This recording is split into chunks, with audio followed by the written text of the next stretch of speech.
Boa noite. Obrigado pela oportunidade. Boa noite a todos. Boa noite. Pode começar.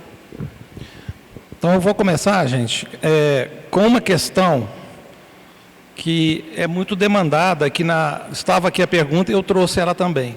Muita gente tem dúvida do que é espiritismo. A pergunta aqui é interessante. Existe diferença entre doutrina espírita e espiritismo ou é a mesma coisa?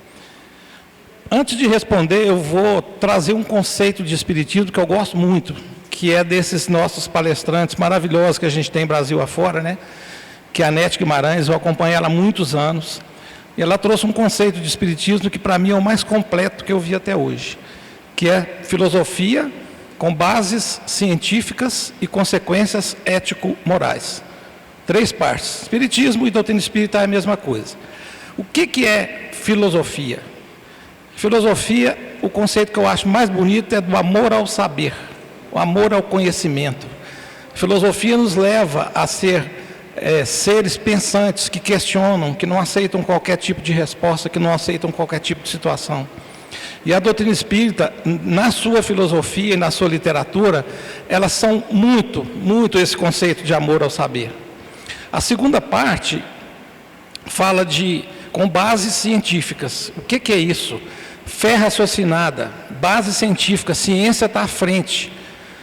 E tanto que tem uma passagem nossa que fala que se a ciência confrontar e a ciência tiver razão, fique com a ciência. E moral e ética, pautada na ética e na moral. Então são 3 conceitos dentro de uma única frase para definir espiritismo. Moral e ética. Moral está mais ligada a conceitos regionais, a questões mais do dia a dia. Por exemplo, você tem um tipo de comportamento em algum país que naquele país é moral. Por exemplo, pena de morte. Tem países onde aquilo ali, na cultura regional deles, é moral. No Brasil é imoral. A ética não. A ética é a ética em qualquer lugar do mundo. Então, esse conceito de espiritismo, para mim, é o mais amplo, o mais perfeito e que traz a gente a gostar tanto dessa doutrina e estar aqui estudando essa doutrina uma vida inteira.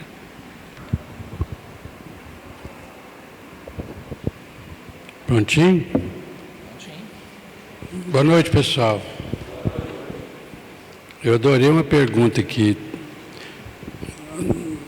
Tenho dificuldade de perdoar as pessoas. O que o Espiritismo me recomenda? Perdoe. A recomendação espírita é clara. Mas aí, deixa eu te explicar. A pessoa que fez essa pergunta é a pergunta que todos nós fazemos quando a gente começa a entender o valor do perdão e a necessidade do perdão. Então vamos lá. O valor do perdão quer dizer o seguinte: quando a gente precisa trabalhar as nossas questões, a primeira coisa que passa na cabeça da gente é o que eu tenho que perdoar? O perdão pressupõe uma ofensa. Se o perdão pressupõe uma ofensa, então é porque eu me senti ofendido diante de uma determinada situação, ou que a pessoa me disse, ou que a pessoa agiu em relação a mim. E aí a pergunta que se tem que fazer para si mesmo é: por que é que eu me senti ofendido? Por que é que eu tenho que perdoar? A questão é essa. E aí tem muitas formas de dizer: se doeu, leva para casa que o filho é teu e vai cuidar desse filho. Por quê? Porque se você se magoou, se você se ofendeu, é porque tem em você algo que deu sustentação a essa ofensa. Então, em última instância, mesmo que você não consiga entender de imediato o que é que fez com que você se sentisse tão magoado, tão ofendido, você tem que parar e prestar atenção no seguinte: o que é que existe em mim que deu sustentação a essa ofensa e me magoou, me fez sentir dor, me fez sentir desagradável. Aí está em você. Aí a recomendação da doutrina espírita é: se perdoe. Enquanto você não se perdoa, é muito difícil você perdoar o outro. Porque às vezes o outro atingiu exatamente naquele ponto em que você não se perdoou ainda. E porque você não se perdoou, qualquer um de fora que mexe naquela ferida é extremamente dolorido. Por quê? Porque você o dia inteiro já fica com aquela situação, quase que no cotidiano. Eu me lembro quando eu fazia palestras aqui, há uns 10 anos atrás, eu sempre martelava nessa tecla e ainda dava o exemplo. Por exemplo, uma pessoa que não se perdoa por ter o nariz grande, o mundo gira em torno do nariz dela. Porque ela não se perdoa por ter o nariz grande. Então, quando ela chega na frente do espelho, ela olha e fala: meu Deus do céu, por que eu, Deus? Por que um nariz desse tamanho? E aí a pessoa sai na rua, se tiver duas pessoas do outro lado da rua, acabando de contar uma piada que não tem nada a ver com o seu nariz, e começam a rir, imediatamente você vai pensar o quê? Olha lá, dois que não tem o que fazer, vem para a porta da casa dos outros, ri do nariz da gente. Ou seja, tudo gira em torno. Por quê? Porque você não se perdoa por ter o nariz daquele jeito. Aí eu ainda lembro que eu falava assim, ó, tem muito narigudo que utiliza o nariz e a forma do nariz para fazer sucesso. O que tem de apresentador de programa que faz questão de mostrar, faz questão de medir o nariz, só para dizer que, para ele, ninguém consegue ofendê-lo falando do nariz. Por quê? Porque ele já não tem mais nada contra si mesmo naquela questão. Então, o perdão começa sempre no auto-perdão. Se você não se auto-perdoar, você nunca vai conseguir perdoar as ofensas que os outros fazem naquilo que você ainda não se perdoou. Então, a doutrina espírita é mestre em nos esclarecer esse tipo de situação. Perdoe-se, perdoe-se. E aí você vai entender por que Jesus falava, perdoai as nossas ofensas, se assim como nós perdoamos as ofensas dos outros. Por quê? Perdoai as nossas ofensas de Deus para conosco, não tem o que perdoar. Mas de nós para os outros, primeiro eu preciso de me perdoar. Senão, perdoar o outro é muito complicado, é muito difícil. Posso complementar aqui? Pode. Olha o que diz André Luiz. Perdão é o remédio para todas as dores da alma. É o remédio. Vamos lá. Tem uma outra questão aqui que também eu gosto muito de tratar. Foi perguntado sobre discriminação no Espiritismo e na Casa Espírita. Para falar disso, eu queria trazer um conceito que eu vi do Haroldo Dutra Dias, que eu achei muito interessante, que leva a gente a filosofar dentro da primeira parte do conceito de Espiritismo, Zé, que fala o seguinte: a doutrina espírita, se não é a única, é das únicas que é totalmente inclusiva. Olha, eu vou repetir: a doutrina espírita é a única de filosofia, doutrina, religião, pode chamar do que quiser, que é totalmente inclusiva. E numa doutrina que é totalmente inclusiva, não cabe nenhum tipo de discriminação. Então, a Casa Espírita, ela abre os braços para qualquer pessoa. Não importa os vários tipos de discriminação que a gente vê hoje, né?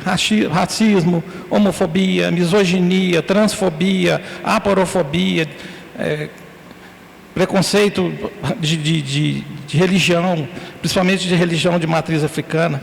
Então, quando a gente entra na Casa Espírita, a gente sabe que aqui vai ser acolhido. E na Casa Espírita não pode ter esse tipo de coisa e não é para ter esse tipo de coisa. A pergunta ela veio para nos instigar a gente a pensar dessa forma, principalmente em tempos negros para esse tipo de coisa, que tem aflorado muito ultimamente. A Casa Espírita, para mim, é o lugar de bênção, onde essas pessoas vão ser acolhidas sem nenhum tipo de preconceito, de julgamento, e simplesmente com a ideia básica nossa e central, que é da caridade, da fraternidade, do acolhimento, da ajuda fraterna e sincera. E aqui na Casa Espírita é o lugar que, na minha opinião, é o lugar perfeito para que as pessoas que se sintam discriminadas em qualquer lugar venham encontrar acolhimento. Aqui é o lugar certo. Seria muito absurdo uma doutrina reencarnacionista ser estigmatizadora. Não há possibilidade. Se hoje você está reencarnado na pele, né, com melanina, na condição de negro, amanhã você será branquinho dos olhos verdes, dos olhos azuis. Depende da sua necessidade de reencarnação. Então, raça... às vezes as pessoas falam, nossa, não suporto mulheres, aí a misoginia vem, aí eu fico olhando para a pessoa assim e falo assim, nossa, isso já ganhou menino demais da conta, isso já amamentou, nossa, ao longo da história, porque não existe ninguém que é 100% mulher, ninguém que é 100% homem, todos nós já evoluímos como mulheres e como homens. Então é nessas horas que às vezes eu fico olhando e falo assim, nossa, eu já fico imaginando a pessoa embalando um bebê e dando de mamar. Como diz o Haroldo de novo, você está encolado da espingarda. Porque hoje você está do lado de cá. Para você espiar, você tem que estar do lado de lá. As experiências são essas. Aliás, essa perguntinha aqui é uma beleza. O amor machuca? Óbvio que não. O que machuca é o egoísmo, o orgulho, o sentimento de posse, ciúmes. Mas amor não. Amor só faz com que a pessoa cresça. E o problema é a gente entender o que é amor. A maioria das vezes que nós temos uma concepção de amor, é amor terreno, amor rasteiro, amor de posse, amor de desejo, amor que não tem nada a ver com o amor que Jesus ensinou para nós. E quando a gente fala de amor, a gente precisa de fazer essa significação cada vez mais para que a gente entenda o conceito. Amor não pode machucar. Amor não tem como machucar. Porque quando você chega na condição de amor, é fácil de você entender o que é amor. Quer ver? Todos nós amamos. Em alguns momentos a gente ama. Quer ver? Ó, vamos lá. A maternidade, por exemplo. Quantas mães não tiram comida da própria boca para dar para os filhos? E se os filhos virem e falam, mas a senhora, mãe, só não vai comer? Ela fala assim, não estou com fome. Isso é amor na excelência, não machuca, em hipótese nenhuma. E mesmo essa condição que pode gerar na cabeça da pessoa, mas a mulher, a mãe está se auto-machucando, fala assim, não, é diferente. É diferente, aí é sacrificial, sacro ofício. E tudo que é sacro ofício é um ofício sagrado. E então, o que mais a pessoa quer é estar naquela condição de proteção do outro. E essa condição de proteção do outro é o que a gente chama de amor, que Jesus veio ensinar. É o outro que merece todo o meu carinho, toda a minha capacidade de compreensão, a minha capacidade de indulgência, a minha capacidade de misericórdia, a minha capacidade em todos os aspectos. Então, o amor verdadeiro não machuca. Agora, o que a gente entende por amor, geralmente, não é amor, é apenas sentimentos ainda muito contaminados pela materialidade que nós vivemos. Esse sim pode machucar, mas é ciúme, é egoísmo, é orgulho em manifestação. Tem várias perguntas boas aqui, gente, mas eu vou pegar uma bem básica, porque eu acho que é interessante. A gente falou agora há pouco o conceito de espiritismo, né? que é filosofia com bases científicas e consequências ético-morais. Ele está me perguntando o que é o livro dos Espíritos, que tanto se fala. O Pentateuco de Kardec são as 5 obras principais que Kardec escreveu. E a principal obra espírita, e eu vou ousar falar uma coisa aqui, que para mim, que conheço muito pouco da literatura do mundo, o Livro dos Espíritos é a obra mais espetacular já escrita na humanidade. Essa é a minha humilde opinião. Composta por 1019 perguntas, lançada em 1857, mediúnica, e foi feita através de dezenas de médiuns, com aferições de perguntas por várias respostas vindas de vários lugares. Inicialmente tinha 500 e poucas perguntas e foi finalizada com 1019. Dentro do Espiritismo, quando a pessoa começa a estudar, quando ela começa a entender um pouco do Espiritismo, o ideal, na minha opinião, é começar por ele. Um estudo metódico, um estudo detalhado, sem pressa, de uma obra magnífica que explica tudo o que se tem hoje de dúvida. E mais uma coisa que eu sempre gosto de falar, que também é uma opinião pessoal, quando você tem o conceito de reencarnação na sua vida, mais de 90% dos mistérios que estão aí fora desaparecem. Porque existem explicações lógicas para tudo. E todos os mistérios do mundo estão dentro do Livro dos Espíritos. Uma obra maravilhosa que eu recomendo. A casa deve ter aqui algum estudo do Livro dos Espíritos, eu não sei falar de cor, mas com certeza tem. Que quem tiver interesse, procure, porque vale muito a pena.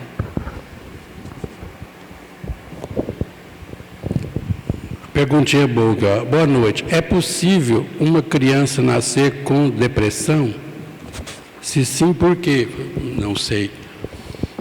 Eu nunca tive uma experiência de uma criança que nasceu com depressão de acordo com um diagnóstico, né? Mas, vírgula, não tem experiência nessa área.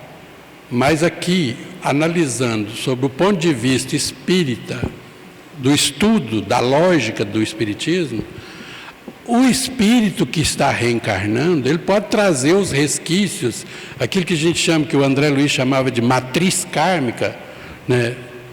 As matrizes kármicas dele são de todas as ordens, e isso pode se manifestar no corpo físico. Eu não sei se em tenra idade, porque até uma determinada idade as crianças têm proteção mais exacerbada do que depois que elas crescem. Eu não sei, não responderia se pode nascer com depressão, já com diagnóstico fechado como depressão. Mas os espíritos que estão reencarnando são portadores de problemas como qualquer um de nós. Alguns problemas físicos, alguns problemas de formação biológica, outros de formação, né, psíquica e vários outros. Se isso é possível, até agora eu não tenho notícia de que pode acontecer. Mas nós espíritos trazemos as nossas bagagens espirituais, tanto positivas quanto negativas. Quando você vê uma criança de 3 anos sentar na frente de um piano, ou então uma criança de 5 anos que se torna médico, vocês podem pesquisar aí nos Instagrams da vida aí, o doutor Davi, e espera e vê lá o que ele é capaz de fazer. Ele começou com 4, eu segui ele desde os 4 anos de idade. Mas é isso, são situações em que ou podem ser positivas ou podem ser negativas, de acordo com o projeto existencial que a gente tem, né, que cumprir aqui. Tá ok? Me mandaram aqui os estudos da casa, obrigado por quem mandou, eu vou divulgar. Quem tiver interesse, valeu, Fausto. Na quarta-feira, 14 às 15h30, tem o estudo aprofundado da doutrina espírita. Para quem estiver iniciando, na quinta-feira, 19 às 20, curso de iniciação ao espiritismo. E na sexta-feira, de 19 às 20h30, o estudo do Livro dos Espíritos. Toda casa espírita tem esse tipo de estudo. Então, quem quiser aprofundar, eu recomendo muito. O problema é que quando você começa a estudar espiritismo, você nunca mais quer parar, viu? É uma doença boa que se existisse, né? É um mosquitinho azul que pica a gente. Tem uma outra questão que eu queria falar aqui, gente, é o seguinte, também é uma questão muito interessante. Sobre Deus. Vou tirar o ó, tá? Que é Deus, né, Zé? Que é Deus? Falar um pouco sobre Deus. Eu gosto, vocês já perceberam que eu gosto muito de conceitos filosóficos dentro do Espiritismo, né? Então, inteligência suprema, causa primária de todas as coisas, é um dos conceitos mais magníficos que existe na face da Terra para mim. Como que a gente vai definir Deus de uma outra forma? Como que a gente vai definir isso? Deus não tem começo, Deus não tem fim. Ao mesmo tempo, Deus está em todo lugar o tempo todo, sempre esteve, sempre estará. E algumas coisas dentro da existência de Deus, de uma forma bem simples, precisam ser desconstruídas dentro da gente, na minha opinião. Por exemplo, se Deus me perdoar, pessoa que perdoa não é aquela que foi ofendida? Então ela tem que perdoar? Deus não é ofendido. Um dos principais conceitos errôneos na vida, e quando você começa a estudar a doutrina espírita, você tira da sua cabeça qualquer tipo de conceito diferente. Deus vai me punir. Deus é infinita bondade. Deus é infinita justiça. É inteligência suprema, é causa primária de todas as coisas. Não cabe isso de Deus. Olha para você ver como é que é fácil da gente divagar um pouquinho dentro dessa filosofia espírita para trazer alguns conceitos. Gente, Deus criou o mal? Alguém acha que Deus criou o mal? Deus é infinita bondade. Se Deus criasse o mal, não seria Deus. Então o conceito que a gente tem de inferno, ele não existe. Outra coisa, Deus condenaria um filho seu ao fogo eterno? A arder no fogo do inferno, na lápide do inferno? Se Deus fizesse isso, não seria Deus. Então não existe esse conceito de que o filho ou qualquer pessoa vai arder no fogo do inferno. Isso não existe. Dentro da filosofia que eu falei agora há pouco, a gente precisa aprofundar nesses conceitos para a gente entender melhor. E o principal disso tudo para mim é a consequência ou as consequências dos nossos atos. A gente terceiriza. Por exemplo, eu cometo qualquer tipo de erro na minha vida. Eu vou ter que reparar os meus erros. Não é Deus que colocou coisa errada na minha vida. A partir do momento que Deus me criou simples e ignorante, um espírito que é a inteligência primária, que é o espírito, a partir daquele momento Ele me deu o livre-arbítrio, Ele me deu a escolha. Eu faço a escolha que eu quiser da minha vida. O mal que existe, que é a falta do bem, a escuridão, que é a falta da luz, são os espíritos que se desviaram do caminho. Então, quando a gente traz o conceito da pergunta número 1 do Livro dos Espíritos, que foi perguntado aqui agora há pouco, sobre Deus, a gente vê o tanto que Ele é magnânimo, a gente vê o tanto que a doutrina espírita é maravilhosa. A partir de uma única pergunta das 1019, você desconstrói uma vida inteira de conceitos errados. E vou falar uma coisa para vocês, gente. O que mais traz dentro do espiritismo é consolo. Eu estou estudando lá no Joana d'Arc, desde maio, eu estou conduzindo um estudo sobre o Consolador. E eu costumo falar que a doutrina espírita inteira é consolo. E o principal consolo da doutrina espírita é que ela matou a morte. Porque a gente não morre. Nós somos eternos. O mundo vai acabar, vai ter uma catástrofe. Gente, nós não morremos. Então Deus é muito maior do que esse conceito que a gente tem dele. A gente tem que não banalizar também, muitas vezes, o nome de Deus. Eu fico vendo assim, por causa dessa filosofia espírita, que é esse amor ao saber, que leva a gente a raciocinar tanto, eu quando vejo um jogador de futebol virar e falar assim, eu ganhei porque Deus me ajudou. Aí eu virar para ele e perguntar assim, quer dizer que o time de lá Deus não ajudou? Não, ajudou só o seu. Na verdade é uma manifestação de fé automática, que cai no conceito dentro do espiritismo da fé raciocinada, que é aquela que faz frente à razão. A nossa fé, ela tem que fazer frente à razão, ela tem que ter sentido. Então, para fechar esse conceito, Deus é a inteligência suprema, causa primária de todas as coisas, infinita bondade, amor e justiça. Partindo desse conceito, a gente consegue viver muito melhor, entender muito melhor a vida e tudo que a gente vive nessa e nas outras. Até bom, vou engatar essa pergunta aqui, ó. Boa noite. A doutrina espírita fala que temos um tempo certo para desencarnar. Então eu pergunto, quem desencarna? Assassinado. A pessoa que a matou já era preciso que ela fizesse isso? Se sim, não, gente. Pelo amor de Deus. Ninguém reencarna, não existe processo reencarnatório fazendo um projeto de vida para o mal. Não existe. Ninguém reencarna para ser alcoólatra, para ser assassino, para ser isso, para ser aquilo, para se matar. Ninguém. Isso é absurdamente não permitido. É até as últimas consequências.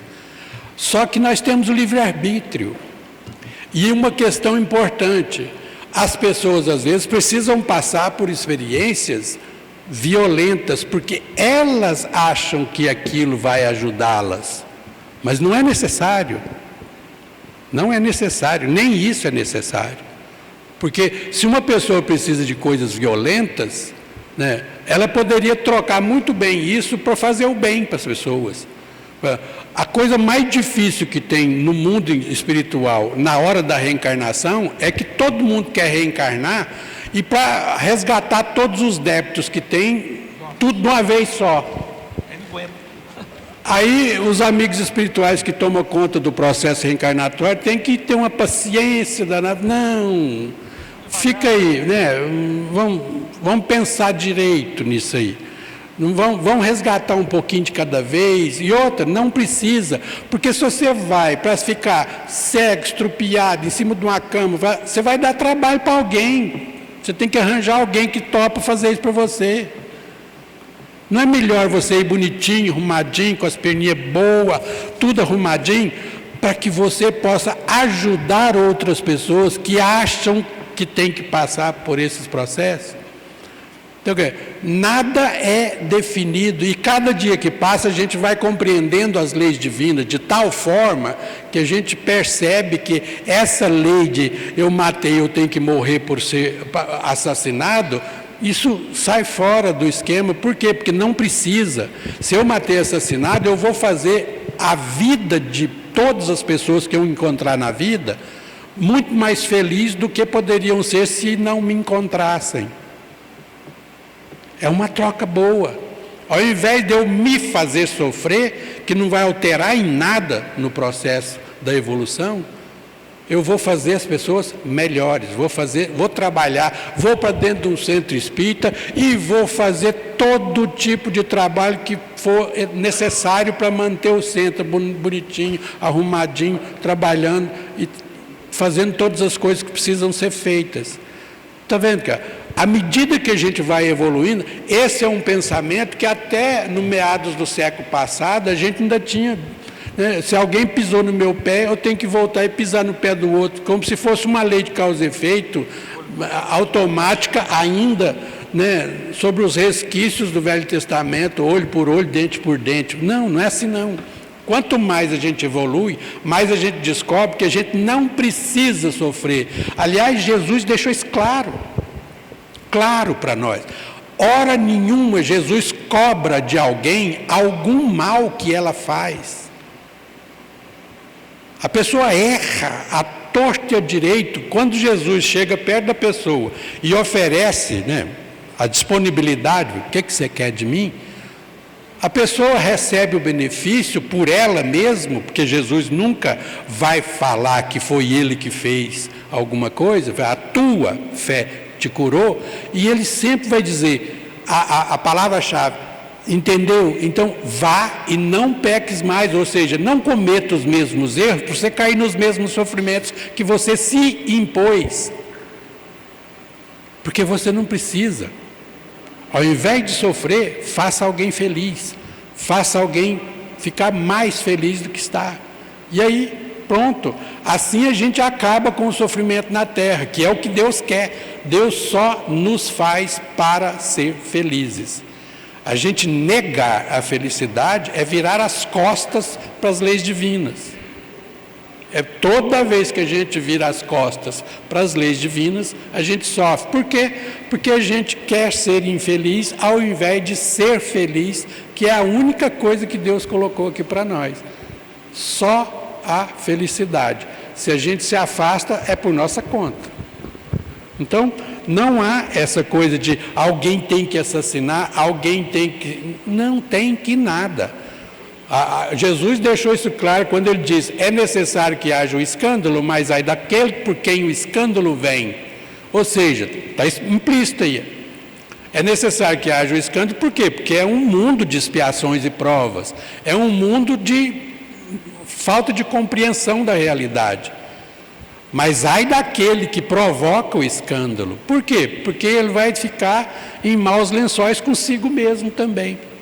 E gerar matrizes kármicas para ele mesmo, gerar situações em que ele depois vai ter que se ressarcir consigo mesmo. Não sei se deu para entender. Se quiser completar. Tem uma pergunta aqui que pode complementar, Zé, que é sobre síndrome de esquizofrenia. E eu vou ler a pergunta e eu vou ampliar um pouquinho o conceito dela. Que quando reencarna um corpo cheio de problemas, como alguma síndrome, ou esquizofrenia, ou defeito físico, é um processo de expiação, e qual seria a causa? E aqui eu vou expandir essa esquizofrenia para doenças neurodegenerativas e outras coisas mais. E aí precisa a gente fazer o conceito de novo, de prova e de expiação, né? No caso de prova, seriam mais obstáculos, testes que a gente passa na vida para o nosso desenvolvimento espiritual. A expiação já é o resultado dessas faltas. E aí, eu tenho um conceito que eu também gosto muito, assim, eu não gosto da palavra pecado. Eu não gosto, pessoalmente. Porque se distorceu muito o conceito de pecado e o conceito de religião.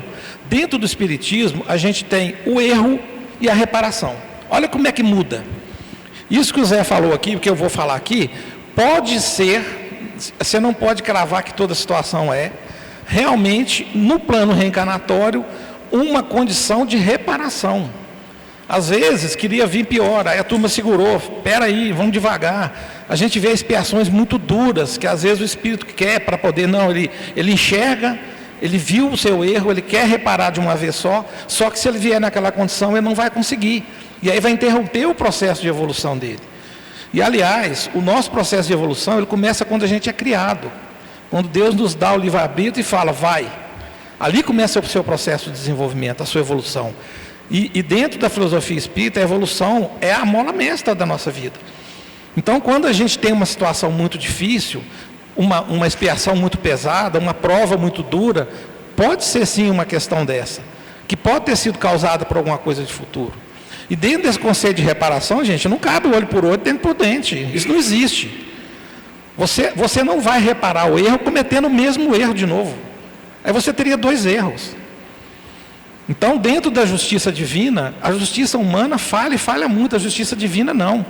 Um dos maiores consolos, voltando a falar de consolo dentro da doutrina espírita para mim, é a justiça divina.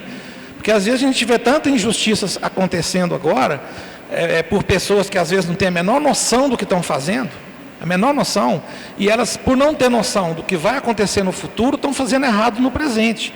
Mas se tivessem noção do que a justiça divina vai atuar, justiça, com justiça sempre, eterna, não estariam daquela forma.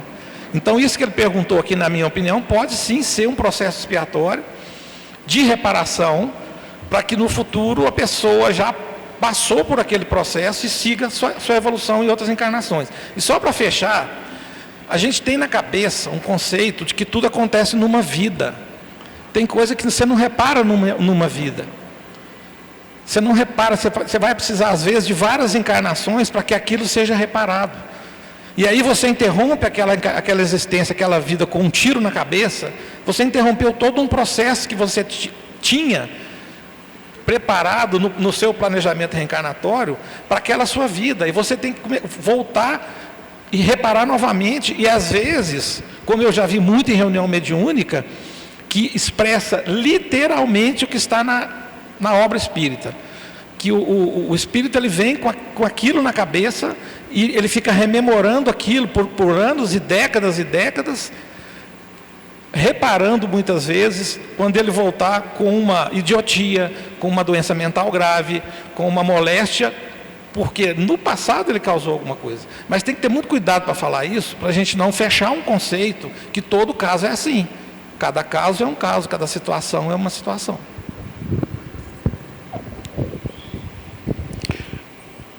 Qual o objetivo da doutrina espírita e no que ela se distingue das demais religiões e da macumba?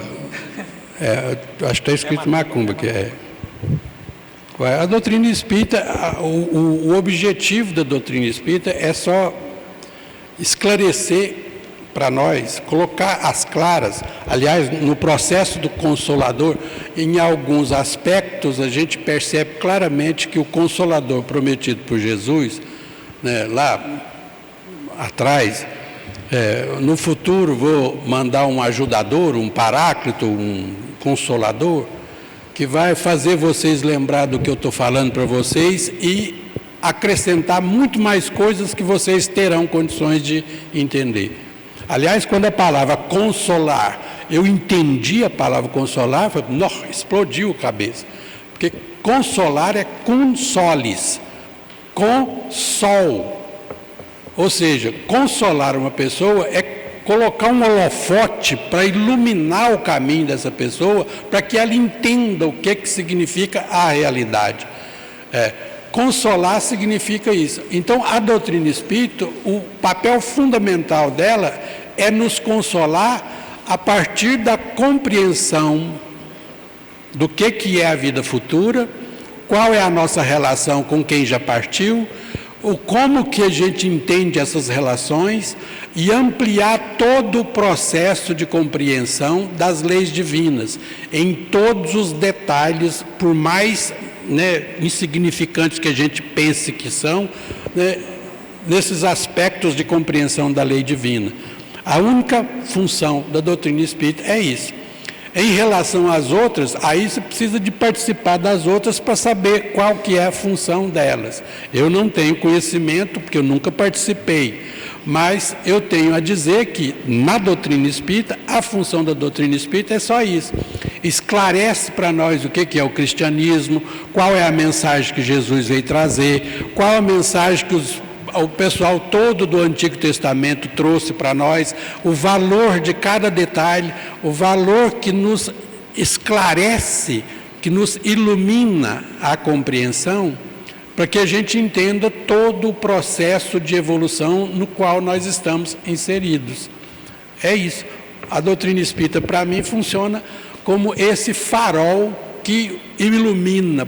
E quanto mais ilumina para frente, para a minha compreensão, mais eu olho para trás e vejo que a iluminação é focal. Ela joga aqui, mas ela expande em todas as direções, porque quanto mais eu entendo o que eu tenho que fazer na vida, mais eu entendo o que já foi feito na história do ser humano, na sua evolução.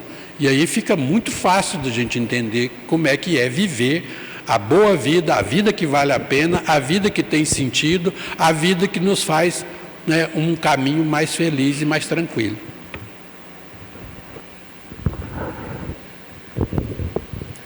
Pegando um gancho aí, tem uma pergunta interessante sobre um assunto que eu gosto muito, que é mediunidade. É verdade que todos nós temos mediunidade em graus diferentes? Há como desenvolver? Como? Perguntou 2 vezes. Dentro do estudo da mediunidade, que a gente faz em várias obras, é muito falado isso, que nós temos mediunidade em graus diferentes. Agora, o que é mediunidade? Tem muita gente que às vezes não conhece esse conceito. É a faculdade natural de se comunicar com os espíritos. Mas isso é um conceito simplista. Dentro da casa espírita, uma das atividades mais importantes no meu conceito é a atividade da caridade no acolhimento de espíritos em sofrimento. Isso é feito através de reuniões mediúnicas e reuniões de desobsessão. Nessas reuniões de desobsessão, e eu participo de uma como dialogador, a gente conversa com os espíritos em sofrimento. Conversa com o espírito. Isso não tem nada de místico, sei lá, de conceitos errados, não. Isso é um fato. E a mediunidade, ela para ser desenvolvida, a pessoa tem que estudar. Tem uma matéria que se chama educação mediúnica. A gente vê muito sofrimento de pessoas com mediunidade, sofrendo com conceitos errados, em lugares errados, em horas erradas, com pessoas erradas.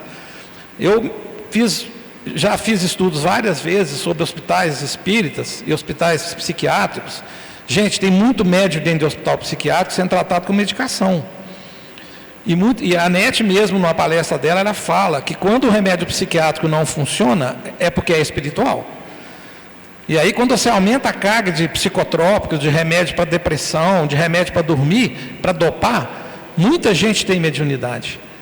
Por quê? A pessoa começa a sentir, tem clarividência, quer dizer, ela vê, tem clareaudiência, ela escuta, ela faz a psicofonia, que a gente chama, que é a faculdade da incorporação e da expressão através da fala.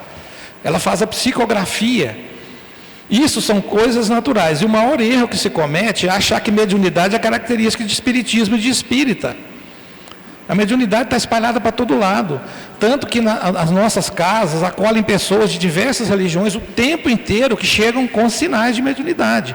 E às vezes em profundo sofrimento. Porque tem um conceito de que está vendo fantasma.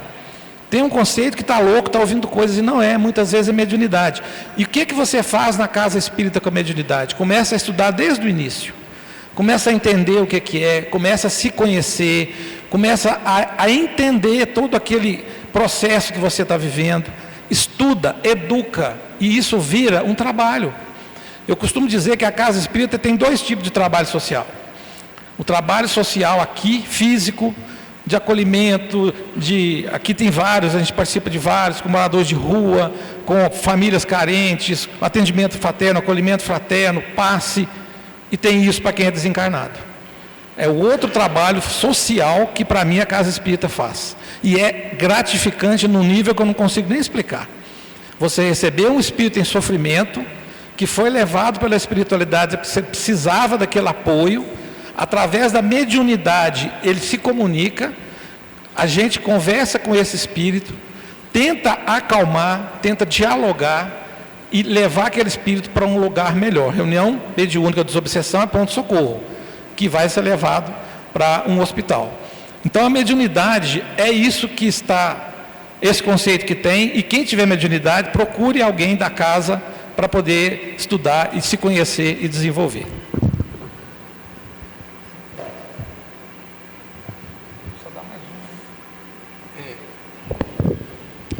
Essa pergunta aqui, ó, a gente teria que ter uns 10 dias para resolver. Então, obviamente, não dá para responder em 5 minutos. Minha irmã perdeu o filho de 6 meses e ela fica questionando por que foi com ela. E o que posso fazer para ajudar dentro do doutrina espírita? Olha, primeiro, uma pessoa que perde uma criança em tenra idade, se ela não tiver o preparo do entendimento que a doutrina espírita pode oferecer, explicando o que é projeto existencial, o que é projeto reencarnatório, necessidades de aprendizado no projeto reencarnatório, e se não prestar atenção nesses detalhes todos que podem te consolar e entender por que foi com você, por que foi com seu filho, por que as situações acontecem dessa forma, que obviamente não se aprende isso em 1 hora de palestra, não se aprende isso em 1 mês de estudo, isso se aprende ao estudar continuamente a lógica do processo da evolução espiritual. Uma coisa a gente pode dizer: bem-aventurada é essa mãe que foi escolhido para ajudar um espírito reencarnante que precisava só desse período para corrigir aquilo que ele achava que precisava corrigir. Bem-aventurada é essa mãe. Não são qualquer pessoa que pegam esse tipo de tarefa, porque precisa ter uma estrutura e um preparo muito maior do que a média normal. Isso é fato. Então, para entender tudo isso, precisa de ir nos meandros. Eu sugiro fazer a leitura do livro Missionário da Luz. O livro Missionário da Luz trata todo o processo reencarnatório, as necessidades que o espírito vai ter que passar enquanto estiver encarnado, a necessidade de desencarne em épocas definidas, quando precisa de épocas definidas, porque não há necessidade ou porque há necessidade. Cada caso é um caso.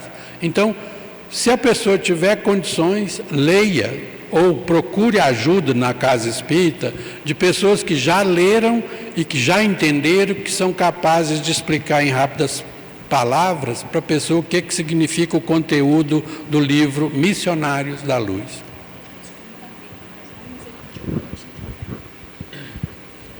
Acho que não dá tempo mais não, mas vamos lá. Quantos minutos? 2? Lá vai ficando, está virando gincana. O que a doutrina espírita diz a respeito da homossexualidade? Qual a posição da doutrina acerca da união homoafetiva? Normal, necessidades de evolução e necessidades de reparação em todos os aspectos, na maior normalidade possível e imaginável. Só que não dá para responder em 2 minutos.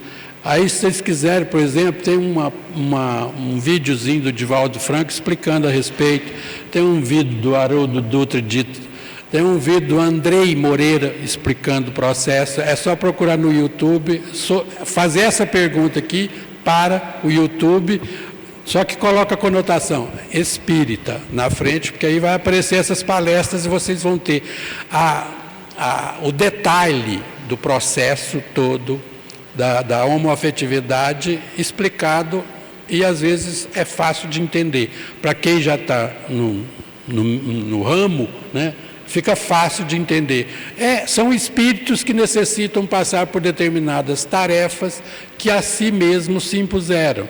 E isso gera aprendizado e processo evolutivo. Como eu disse, não existe projeto reencarnatório para o mal. Somente existe para o bem. Portanto, em alguma instância, é um bem para aquelas pessoas. Percebe? Encerrou? Muito obrigado, gente. Até a próxima.